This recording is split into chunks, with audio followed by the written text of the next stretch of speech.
உயர்குலப் பிறப்பு ஒழுக்கம் என்னும் இவை எல்லாமை ஆளவந்தார் திருவடிகளை உடையாரை ஆத்ம பரமாத்ம ஞானம் நிறைந்தவராய் இருக்கிற மாறநேரி நம்பி தம்முடைய இறுதி காலத்தில் ஆளவந்தார் உடைய திருவுருவுக்கு இலக்கான இச்சரீரத்தை, அப்ப மாறநேரி நம்பி சொன்ன வார்த்தையை சொல்றார், இச்சரீரத்தை ஷரீர பந்துக்கள் வந்து தீண்டின செய்வது என் உறவினர்கள் கிட்ட கொடுத்துறாத என்று ஐயம் கோண சப்ரம்மச்சாரிகளான பெரிய நம்பிகளை பார்த்து, கூட படிச்சவரான பெரிய நம்பியை பார்த்து சொல்ல, புரோடாசத்தை நாய்க்கு இடாதே கிடீர், என் உடம்பு புரோடாசம் யாகத்துக்குரியது, அதை நாய்க்கு கொடுத்துறாதீங்க, என் உறவினர்களுக்கு கொடுத்துறாதீங்கன்னு அவர் சொன்னாரா என்று அருளி செய்த திருநாட்டுக்கு எழுந்தருள. திருநாடுனா என்ன?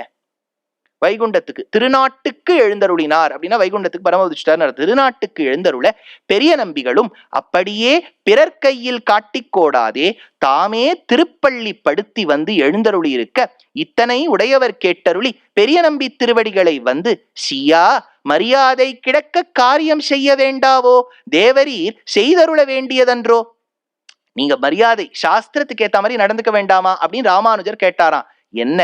ஆழிட்டு அந்தி தொழவோ, நான் பெருமாளை காட்டிலும் உயர்ந்தவனோ, இவர் பெரிய உடையாரை காட்டிலும் தாழ்ந்தவரோ, பயிலும் சுடரொளி மூர்த்தியும் நெடுமார்க்கடிமையும் கடலோசையோ, ஆழ்வார் அருளி செய்த வார்த்தையை சிறிது குறையாவாகிலும் நடைமுறையில் செய்ய வேண்டாவோ. Shouldn't we put what we have learned from Alvar to practice? அதனால ராமானுடைய சரித்திரத்திலேருந்து இந்த ராமாயணத்தை சொல்லியிருக்கேன். சரி, இப்போ அடுத்தது சபரியுடைய விஷயம் பார்க்கலாம். ராமாயணத்துல சபரியும் சூத்ர ஜாதியை சார்ந்தவளே, அவ கொடுத்த பழத்தை க்ஷத்ரியரான பகவான் ஸ்வீகரித்தார். அதனால அந்த இடத்திலும் பேதம் பார்க்கவில்லை. அச்சா, அப்பேற்பட்ட சபரி மோட்சத்துக்கு போனாளா? அவ ஆச்சாரியனை நினைச்சுன்னு மோட்சத்துக்கு போனதுக்கு ராமர் சாட்சியா இருந்தார். சபரி மோட்ச சாட்சி பூத. அச்சா, இது வரைக்கும் புரிஞ்சுடுத்து சுவாமி. அப்படி ராமர் பார்க்கல. ஆனா ஒரு சம்பவம் மறுபடியும் சொல்றா. ஷம்பு கண்ணு ஒத்தனை ராமன் கொன்னதா சொல்றாளே, அவர் சூத்ர ஜாதியை சார்ந்தவர், ஏன் ராமர் அவரை கொன்னுட்டார்? இது உத்தரகாண்டத்துல வருது. ஸ்லோகத்தை படிக்கிறேன். நேத்ருஷம் திருஷ்டபூர்வம் மே ஸ்ருதம் வா கோரதர்ஷனம் மிருத்யுர் அப்ராப்த காலானாம் ராமஸ்ய விஷயே யதா ராமஸ்ய துஷ்கிருதம் கிம் சின் மகதஸ்தீன சம்சயः துவம் ராஜ்யஜீவஸ்ய ஸ்வைனம் பாலம் மிருத்யுவசம் கதம். அந்த நாட்டுல அயோத்தியால பிறந்த குழந்தைகள் ஒரு 40-50 குழந்தைகள் பிறந்த உடனே செத்து போயிடுதான். அகாலத்துல மிருத்யு நடக்கிறதாம், பசுக்கள் செத்து போறதாம், மழை வர மாட்டேங்கிறதா, இப்படி எல்லாம் இருந்தது ஒரு காலத்துல. அப்ப சபையார் கூடி சொன்னாலாம் எதுவா இருக்கும்னு. அப்ப சாஸ்திரம் சில பேர் தபஸ் பண்ணக்கூடாதுன்னு சொல்றதே, அந்த சூத்ர ஜாதியை சார்ந்தவர் யாராவது ஒருத்தர் விதியை மீறி தபஸ் செய்திருந்தால் இப்படி நடந்திருக்கும் நினைச்சு ராமர் கிட்ட சொல்ல, ராமரும் ஒரு மலையாக தேடிக்கொண்டு போக, ஒரு மலையின் உச்சியில் இருக்கக்கூடிய மரத்தின் கிளையில் கீழ்ப்புறமாக தொங்கிக் கொண்டிருந்து யோகசாஸ்திரம் பயிர் கொண்டு வந்தார் சம்புகன். அவர் சொன்னார், இதே சரீரத்தோட எனக்கு தபஸினால் ஸ்வர்கலோகத்துக்கு போகணும்னு ஆசை, நான் பண்ணிட்டு இருக்கேன், எனக்கு தெரியும் நான் பண்ணக்கூடாதுன்னு, ஆனா பண்ணிட்டு இருக்கேன் அப்படின்னு சொன்ன உடனே ராமர் என்ன பண்ணிட்டார்? சிரஸ்சேதம் பண்ணார், வெட்டிட்டார். இப்போ நிறைய கேள்விகள் வரும். அவன் தபஸ் செய்தது தப்புன்னு எப்படி சொல்ல முடியும்? தபஸ் நல்லதுதானே அவர் செய்தார் அப்படின்னு ஒரு விஷயம். இது ஒரு சாராருடைய கருத்து. இதுல எது சரி எது தப்புன்னு நான் சொல்ல வரல. I'm just presenting the facts. இப்போ அவருக்கு தபஸ் பிடிச்சிருக்கு, பண்றார். எதுக்கு ராமருக்கு கோபம் வருதுன்னா, இப்ப யோசிச்சு பாருங்க, சில வண்டிகள்லாம் இருக்கு. இப்ப எனக்கு ஒரு வண்டி, உங்களுக்கு ஒரு வண்டி இருக்கு. இப்ப பத்திரிகை சாரா இருக்கு, பத்திரிகைக்காரா இருக்கா இல்லையா, அவளுக்கும் வண்டி இருக்கும். ஆனா அவ வண்டிக்கெல்லாம் முன்னாடி பிரஸ் அப்படின்னு ஒரு போர்டு இருக்கும். அதெல்லாம் இருந்துட்டானே ஏனைய வண்டிகளை காட்டிலும் சில சலுகைகள் அவர்களுக்கு உண்டு. இப்ப நான் என்ன பண்றேன், அவ சலுகை வரத பார்த்துட்டேன், நான் அந்த போர்டு எடுத்து நானே என் வண்டியில போட்டுக்கிறேன். அப்ப நாளைக்கு பிடிக்கிறா என்ன போலீஸ், ஏன் சார் இந்த பிரஸ்ங்கிற போர்டு நல்ல போர்டு தானே, நான் இங்க வச்சுட்டு இருக்கேன், இப்ப நீங்க வச்சுட்டுதா என்ன ஏன் பிடிச்சேன்னு கேட்க முடியாது. நீ பிரஸ்ஸை சேர்ந்தவன் அல்ல அப்படின்னா அதுக்கு படித்தவாறு படித்துவிட்டு நீ வைத்துக் கொள்ளலாம். உனக்கு தபசு உரியதல்ல, உனக்கும் வைகுண்டம் உண்டு, உனக்கும் பக்தி உண்டு, நீயும் நல்லெண்ணம் படைத்தவன். ஆனா குலத்துக்கு ஏத்தவாறு நீ நடந்து. இதுவெல்லாம் யோசிச்சு பாருங்க. இப்ப நீங்க இந்தியன் கான்ஸ்டிடியூஷன் சேஸ் ஆர்டிகல் 15 இப்போ உட்காராதீங்க. இப்ப நமக்கு ரூல் புக் இந்தியன் கான்ஸ்டிடியூஷன். அன்றைய காலத்து ரூல் புக்குன்னு ஒண்ணு இருக்கும். இப்ப யோசிச்சு பாருங்களேன், இப்ப அத்துணை பேருக்கு இன்டர்நேஷனல் டிரைவிங் லைசன்ஸ் இருக்கும். இப்ப எங்களுக்கு இன்டர்வியூல, கேம்பஸ் இன்டர்வியூல ஒரு கேள்வி கேட்டா, என்னன்னா ஒருவருக்கு இன்டர்நேஷனல் டிரைவிங் லைசன்ஸ் இருக்கு, ஒரு பெண்மணிக்கு எல்லா இடத்துலயும் நன்னா ஓட்டுவோ பார்த்து ஓட்டுவோ, அவ இன்டர்நேஷனல் டிரைவிங் லைசன்ஸ் இருக்கு. ஒரு இடத்துல அவளை பிடிச்சுடுறா. அவ தப்பு பண்ணல, கரெக்டா தான் போயிட்டு இருக்கா, லைசன்ஸ் எல்லாம் இருக்கு, எல்லா பெல்ட் எல்லாம் போட்டு இருக்கா, எல்லாம் ஃபாலோ பண்ணிருக்கா, பிடிச்சுட்டா. அவளை தூக்கி ஜெயில போட்டா. ஏன்னு கேட்டா, அதுக்கு பதில் என்ன தெரியுமோ? இன்டர்நேஷனல் டிரைவிங் லைசன்ஸ் இருக்கு, அவ சவுதி அரேபியால ஓட்டினா அப்படின்னு அதுக்கு பதில்.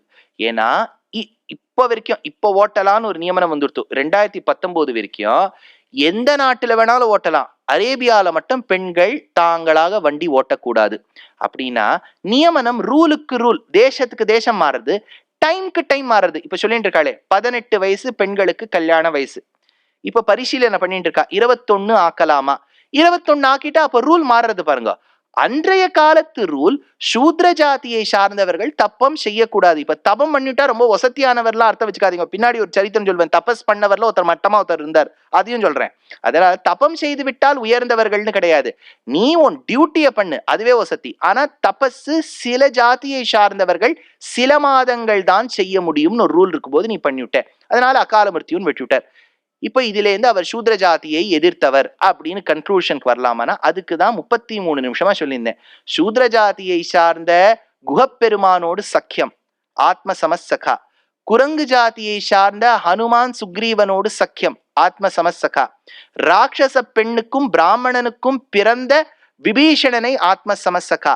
பிராமணனாக பிறந்த ராவணனை வதம், பிராமண குலத்தில் பிறந்த சூர்பனகையின் கர்வபங்கம், இதெல்லாம் பண்ணிருக்கார். அதனால பிராமணால கொன்னிருக்கார், சூத்ரனை ஃப்ரெண்டா வச்சுருக்காரு. அதனால இவருக்கு டிஸ்பாரிட்டி இல்லைங்கிறது முன்னாடியே தெரியறதே. முன்னாடி அவர் குஹப்பெருமான தாழ்த்தி ராவணனை என்ன தப்பு பண்ணாலும் ரட்சணம் பண்ணியிருந்தா சொல்லியிருக்கலாம். So you cannot cost any mistake. What you can at most say is, I disagree with this. You have the right to say that. சனாதன தர்மத்துல எனக்கு இது பிடிக்கல, எனக்கு கன்வின்சிங்கா இல்ல, அது சொல்லலாமே ஒழிய ராமர் மேல நம்ம அவருக்கு இந்த ஜாதியை பிடிக்காதுன்னு சொல்ல முடியாது. ஏன்னா முன்னாடி there is proof that he has respected people from all communities. அதனால இது ஒண்ணு ஆயிடுதா. சரி, இப்போ இது ராமாயணத்தை பூர்த்தி பண்ணி பாகவதத்தை போறதுக்கு முன்னாடி ஒரு விஷயம் சொல்றேன். ராமாயணத்தை எழுதியவர் யார்? வால்மீகி. அவரும் சூத்ர ஜாதியை சார்ந்தவர். நமக்கு வேதசாரமான ராமாயண புத்தகத்தை கொடுத்த வால்மீகி சூத்ர ஜாதியை சார்ந்தவர். மகாபாரதத்தை ரச்சனை பண்ணவர் யார்? வேதவியாசர். வேதவியாசர் பிறந்தது செம்படவன் குலத்தை சார்ந்த ஒருவளுக்கு, அதாவது சத்தியவதி மத்ஸ்யகந்தான்னு சொல்லக்கூடிய ஒரு பெண்ணுக்கு பிறந்தவர். அதனால ராமாயணம் மகாபாரதம்னு பிராமணர்கள் கொண்டாடுறோம்னா அது அத்தனைக்கும் காரணம் சூத்ர ஜாதி தான். அவர்கள் கொடுத்த இதிகாசத்தை தான் படிச்சுட்டு இருக்கோம். இதுல உயர்த்தி தாழ்த்தின்னு யார் எப்படி சொல்லி வச்சு சொல்றது? செய்தார்கள், அதை நம்ம என்னைக்குமே நான் மறுக்கலை, இப்பவும் சொல்லிட்டு இருக்கேனே. இப்பவும் சில இடங்கள்ல வடதேசத்துல எல்லாம் நீங்க போனேன்னா, வடக்குல எல்லாம் கிராமங்கள்ல இவர் தீர்த்தம் குடிக்க கூடாது, அவர் வரக்கூடாது, எவ்வளவோ சர்ச்சை இருக்கு. அதெல்லாம் 110% தப்பு. சாஸ்திரம் ஒழுங்கா படிச்சவா அப்படி பண்ண மாட்டா. ஆனா ஒழுங்கா படிச்சவான்னு எவ்வளவு பேர் இருக்கா? ஒழுங்கா படிச்சவா பண்ண மாட்டா. ஒழுங்கா படிச்சவா எவ்வளவு பேர் இருக்கா? நமக்கு எப்பவுமே இன்னொத்தரை, just not with respect to வர்ணாஸ். நீங்க ஆபீஸ்ல டிபார்ட்மெண்ட்ஸை பாருங்க. அட்மின் ஒன்னு இருக்கும், அக்கௌண்ட்ஸ்ன்னு ஒன்னு இருக்கும், ப்ரோக்ராமிங், இப்போ ஐடி கம்பெனியா இருந்தா ப்ரோக்ராமிங் டிபார்ட்மெண்ட் ஒன்று இருக்கும், குவாலிட்டின்னு ஒன்று இருக்கும், அப்புறம் பக்ஸ் அண்ட் ஃபிக்ஸஸ்க்குன்னு ஒன்று இருக்கும். இப்போ கன்சல்டிங்னு எடுத்துட்டேன்னா there will be teams as per clients இருக்கும். புட்டிக் கன்சல்டிங்கா இருந்தா எப்பவுமே ஒரு டிபார்ட்மெண்ட் இன்னொரு டிபார்ட்மெண்ட்டை தாழ்த்தியா தான் பார்க்கும்.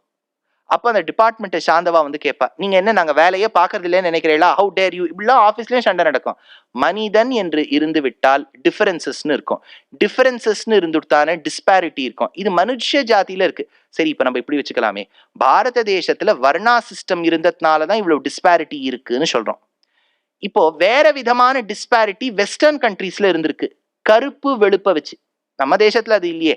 நம்ம ராமாயணத்துக்கு நாயகன் ராமன் கருப்பு. மகாபாரதத்தை ரச்சனம் பண்ண வேதவியாசர் கிருஷ்ண துவைபாயனர் கருப்பு. மகாபாரதத்துக்கு நாயகன் கிருஷ்ணன் கருப்பு. மகாபாரதத்துக்கு நாயகி தலைவி திரௌபதி கருப்பு. அதனால நம்ம கருப்பு தான் எனக்கு பிடிச்ச கலர்லாம் பாட்டுருக்கு பாருங்க, வாஸ்தவமா அதுதான். ஏன்னா அத்தனையும் கருப்பா தான் இருக்கு. வெள்ளையா இருக்கக்கூடியவா யாருமே இங்க இல்லையே. அதனால நம்ம ஒரு நாளும் கருப்பு வெள்ளைய வச்சு ஒரு நாள் நீங்க பாகவத ராமாயணம் தேடி பாருங்க, ஒரு இடத்துல உங்களுக்கு சர்ச்சையே இருக்காது.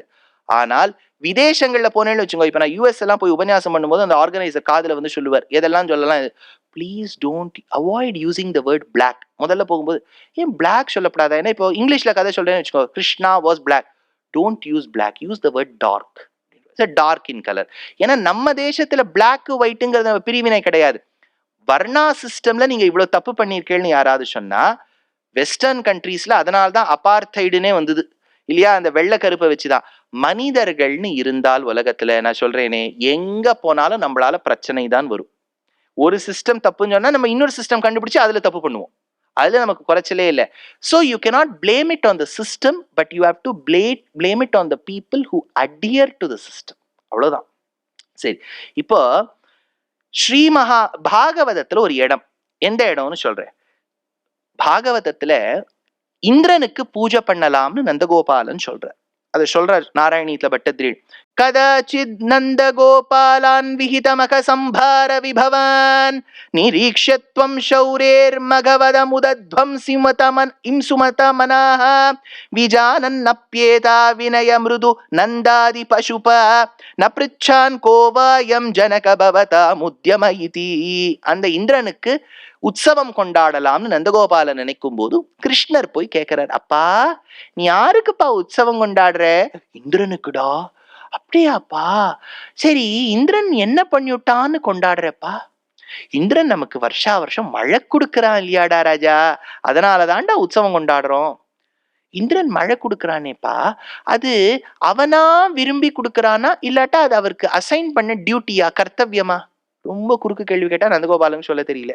எனக்கு என்ன சொல்றதுன்னு தெரியலடா. அப்பா தெரிஞ்சுக்கோ, இந்திரனுக்கு பரபிரம்மம் கொடுத்த கர்த்தவியம் மழை பொழியணும்னு. ரெஸ்பான்சிபிலிட்டியை ஒருத்தர் பூர்த்தி பண்ணா அதுக்கெல்லாம் மாமூல் கொடுக்க கூடாதுப்பா.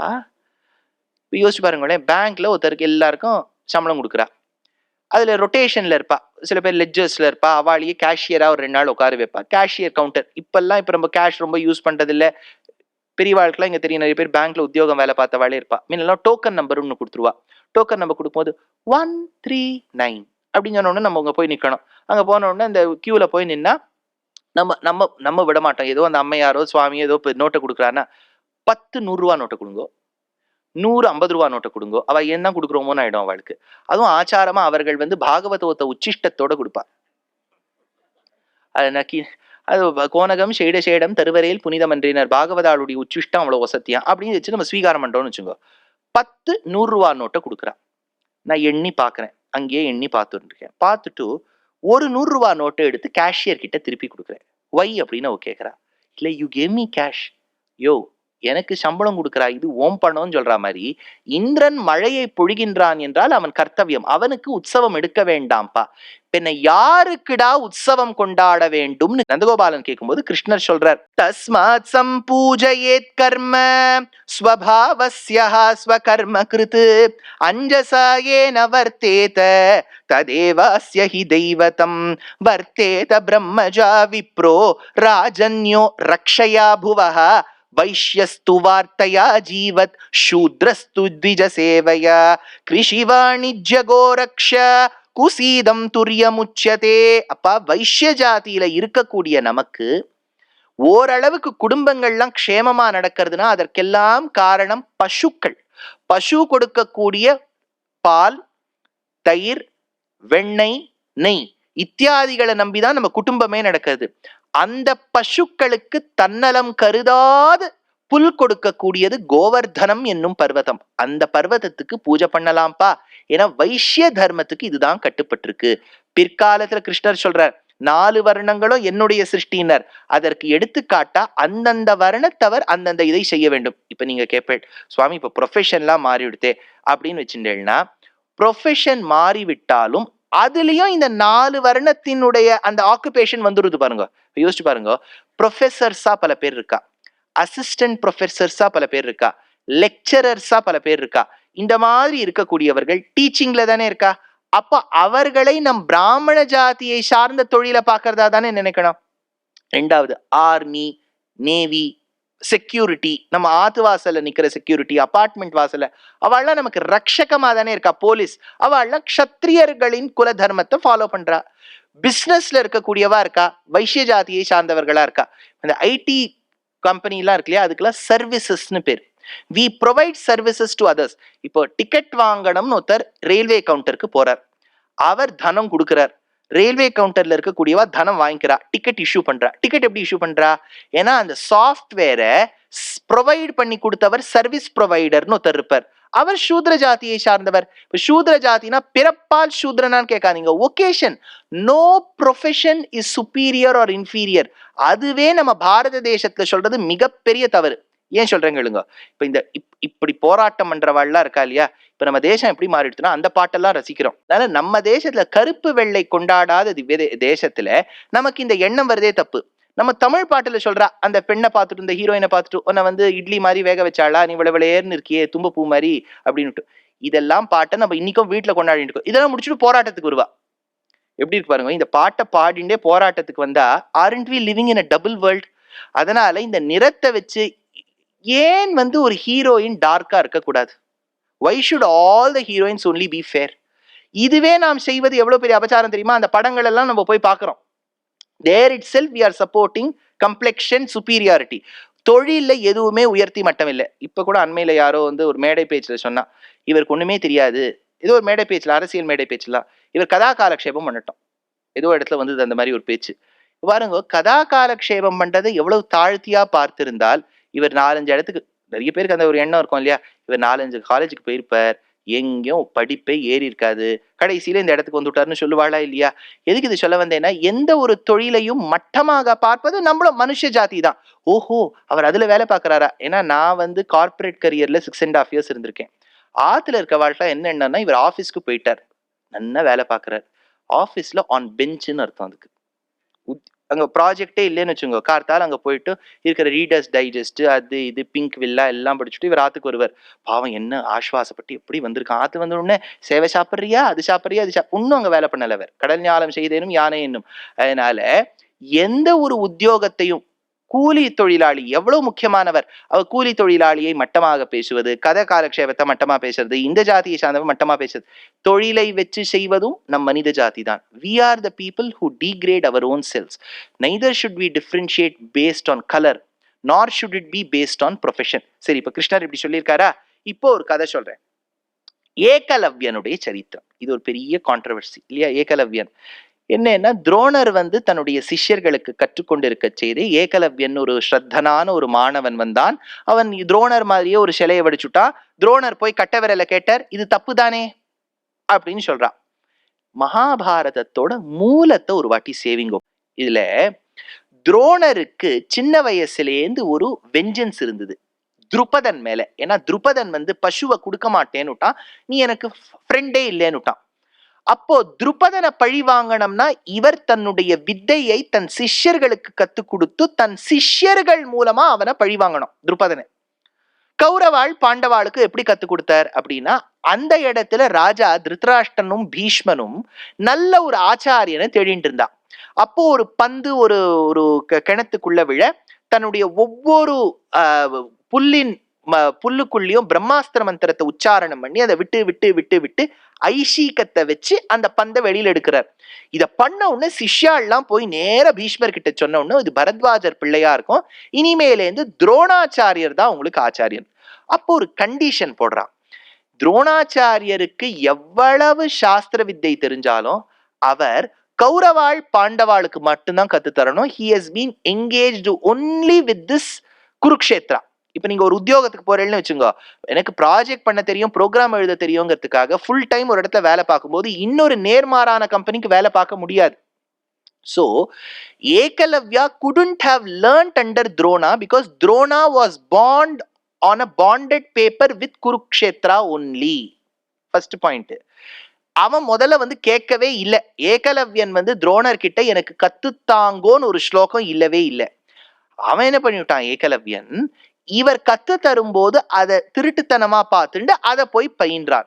இது நமக்கு என்ன தோணும், சார் ஒன்றும் தப்பு இல்லையே சார்னு தோணும். நீங்க நிறைய விஷயம் நீங்கள்லாம் தெரிஞ்சவாளா இருப்பேன். இன்டெலெக்சுவல் ப்ராப்பர்ட்டின்னு ஒன்று இருக்கு, ஐபி ரைட்ஸ்ன்னு ஒன்று இருக்கு. இப்போ ஒருத்தர் ஒரு விஷயத்தை கண்டுபிடிச்சு நடத்துறாருன்னு வச்சுங்க, நம்ம திருட்டுத்தனமா அதை காப்பி பண்ணிட்டோம்னா it is a big legal issue. இப்போ ஐபி ரைட்ஸ்ன்னு பேரு.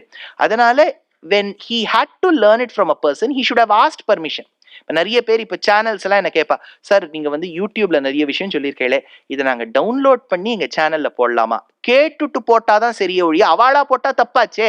இவர் கேட்டுட்டு தானே ஏகலவ்யன் பண்ணிருக்கணும். 2வது தப்பு. 3வது தப்பு என்னன்னா, அவன் நினைச்சிருந்தாலும் பண்ணிருக்க முடியாது. ஏன்னு பாருங்க, ஏகலவ்யன் மகத தேசத்தை சேர்ந்தவன். மகத தேசம்ங்கிறது இன்றைய காலத்து பீகார். இவா இருக்கிற குருக்ஷேத்ரா உத்தரப்பிரதேசத்துக்கிட்ட இருக்கக்கூடிய முக்கியமான இடம். அந்த ஹரியானால இருக்கக்கூடிய இடம். அங்கதான் ஹஸ்தினாபுரம் இருக்கு. ஹஸ்தினாபுரத்து மன்னர்களுக்கும் மகத தேசத்துக்காராளுக்கும் எப்பவுமே எனிமிட்டி உண்டு. they were neighbors but they never liked them. இப்ப அண்மையில இருக்கக்கூடிய ஒரு சம்பவம் சொல்றேன். இப்ப நம்ம டிஃபென்ஸ் எக்யூப்மெண்ட்ஸ்லாம் நிறைய தேசங்கள்ல இருந்து வாங்குறோம். நம்மளும் தயார் பண்றோம், வாங்குறோம். அதுல ரொம்ப பிரசித்தமான ஒரு பறவை போல் பறக்கக்கூடியது என்ன, ரஃபால்னு பிரான்ஸ் கிட்டே இருந்து வாங்குறோம்னு வச்சுங்கோ. பிரான்ஸ் என்ன பண்ணிடும், அந்த விமானத்தை கொடுக்கறதோட அல்லாமல் அதை எப்படி ஓட்டணும், அதுக்கு என்ன ப்ரோக்ராம், அதுக்கு எப்படி கண்ட்ரோல் சிஸ்டம்லாம் நமக்கு கத்துத்தரோம். நம்ம ஆட்களுக்கு கத்துத்தரோம். அதே சமயத்துல பிரான்ஸ்க்கு ஒரு அண்டர்ஸ்டாண்டிங் இருக்கும். பாரத தேசத்துக்கு இதை கொடுத்துடுத்துன்னு வச்சுக்கோ, அது எவ்வளவோ 1000 கோடி இல்லையா, நமக்கும் அதுக்கும் ஒரு சம்பந்தம் இருக்கு, ஒரு MOU இருக்கு. பாரத தேசம் எந்த தேசத்தை தன்னுடைய பிரதானமான எதிரியா வச்சுட்டு இருக்கோ, அந்த எதிரி நாட்டுக்கு பிரான்ஸ் இந்த விமானத்தை விற்க கூடாது. அது ஒரு ரூல் இருக்கும். இப்போ சும்மா எதிரி நாடுன்னா நீங்க உடனே எதிரின்னு எதுக்கு பாக்குறேன், எல்லாமே பெருமாளோட சிருஷ்டி தானேலாம் சொல்லாதீங்க. பாகிஸ்தான்ல இருக்கக்கூடிய மக்கள் நல்லவாளா இருப்பான். ஆனா அந்த அரசாங்கத்துக்கும் நம்ம அரசாங்கத்துக்கும் ஆறுதல இல்லையா, அதனால அந்த விமானத்தை இவாளுக்கு விற்க முடியாது. துரோணாச்சாரியர் எப்ப ஹஸ்தினாபுரத்துக்கு குருவோ, மகத தேசத்தை சார்ந்த ஏகலவ்யனுக்கு கத்து தர முடியாது. அவன் கத்துண்டு சண்டை போட்டான்னு வச்சுக்கோங்க, அப்போ துரோணாச்சாரியா வில் பி சூட். ஏன்னா இவர்கிட்டேந்து வித்தை போயிருக்கும்னு. அதனாலதான் பின்னாடி அந்த ப்ராப்பர்ட்டி ரைட்ஸ் வரக்கூடாதுங்கிறதுக்காக தான் கட்ட விரலை கேட்கிறார். கட்ட விரலை கேட்கறது அர்ஜுனனை ஜெயிக்க வைக்கிறதுக்காக இல்லவே. அர்ஜுனன்னா ரொம்ப பிடிக்கும், ஏகலவ்யன் வந்துட்டா அர்ஜுனன் போயிடுவான், இது சூத்ர ஜாதியை சார்ந்தவர், க்ஷத்ரிய ஜாதியை சார்ந்தவர். இதெல்லாம் நம்மளா புதுசா ஒரு மகாபாரதம் எழுத வேண்டாம், அவர் எழுதினதை படிச்சாலே போறோம்.